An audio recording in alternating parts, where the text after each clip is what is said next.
Hey, good afternoon, class. I'm Austin McNamee. I'll be doing my speech when Bush declared war on terror. It took place September 20th, 2001. In the instructions for this speech, it said that I could read this speech, but I feel like I would be taking a lot of delivering the speech away from the class and the audience. So I've chosen to have a headphone in and listen to the speech as I present it instead of reading the speech and trying to present it at the same time. There'll be some pauses in this speech, and that's when the audience is applauding President Bush. So,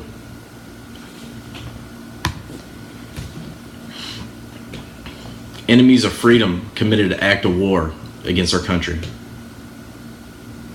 Americans have known wars, but for the past 136 years, they have been wars on foreign soils, except for one Sunday in 1941. Americans have known the casualties of war, but not at the center of a great Senate on a peaceful morning. Americans have known surprise attacks, but never before on thousands of civilians. All of this was brought upon us in a single day, and night fell on a different world, a world where freedom itself is under attack. Americans have many questions tonight. Americans are asking, who attacked our country? The evidence we have gathered all point to a collection of loosely affiliated terrorist organizations known as Al-Qaeda. They are some of the murderers indicted for bombing American embassies in Kenya and responsible for bombing the USS Cole. Al-Qaeda is the terror, what the mafia is the crime. But its goal is not making money. Its goal is remaking the world and opposing its radical beliefs against people everywhere. The terrorists practice a French form of Islam that has been rejected by Muslim scholars and the vast majority of Muslim clerics. A fringe movement that this peaceful teaching of Islam. The terrorist directive commands to kill Christians and Jews, to kill all Americans, and make no distinctions among military and civilians, including women and children. This group and its leader, a person named Osama bin Laden, are linked to many other organizations in different countries, including the Egyptian Islamic Jihad, the Islamic movement of Uzbekistan. There are thousands of these terrorists in more than 60 countries. They are recruited from their own nations and neighborhoods and brought to camps in places like Afghanistan, where they trained in the tactics of terror. They are sent back to their homes or sent to hide in countries around the world to plot evil and destruction. The leadership of Al-Qaeda has great influence in Afghanistan and supports the Taliban regime in controlling most of that country. In Afghanistan, we see Al-Qaeda's vision of the world. Afghanistan's people have been brutalized. Many are starving, and many have fled. Women are not allowed to attend school. You can be jailed for owning a television. Religion can be practiced only as their leaders dictate. A man can be jailed in Afghanistan if his beard is not long enough. The United States respects the people of Afghanistan.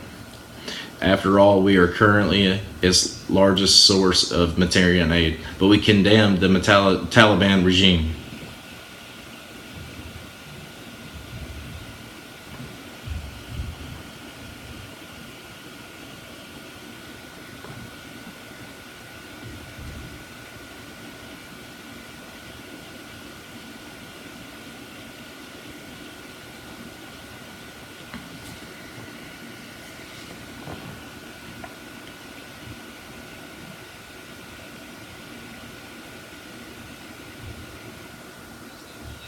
It is not only repressing its own people, it's threatening people everywhere by sponsoring and sheltering and supplying terrorists, by aiding and abetting murder.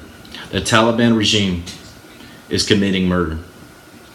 And tonight, the United States makes the following demands on the Taliban. Deliver to the United States authorities all leaders of Al-Qaeda that hide in your land.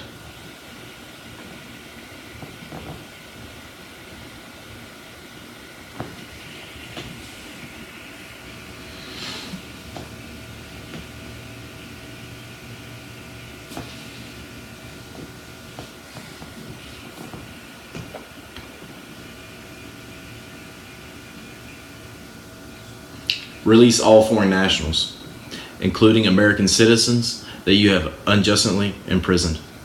Protect foreign journalists in your country.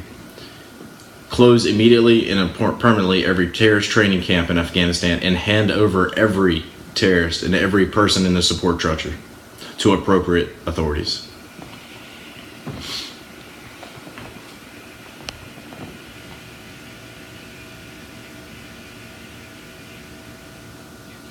Give the United States full access to terrorist training camp so that we can make sure they are no longer operating. These demands are not open to negotiation or discussion.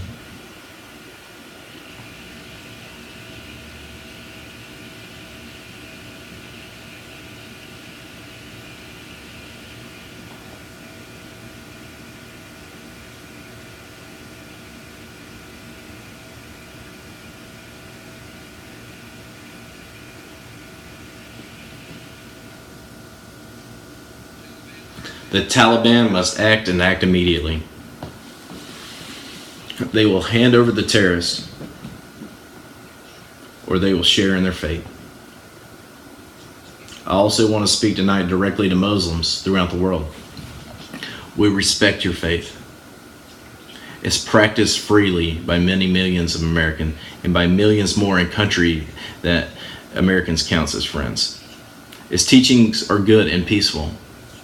And those who commit evil in the name of Allah blaspheme the name of Allah.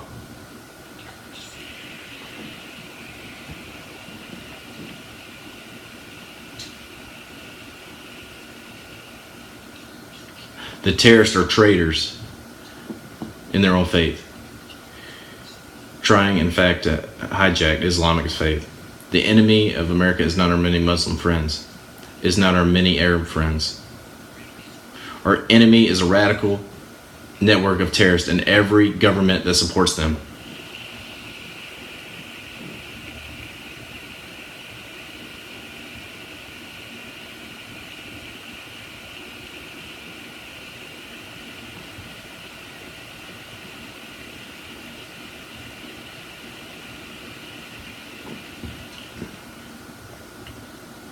Our war on terror begins with Al-Qaeda.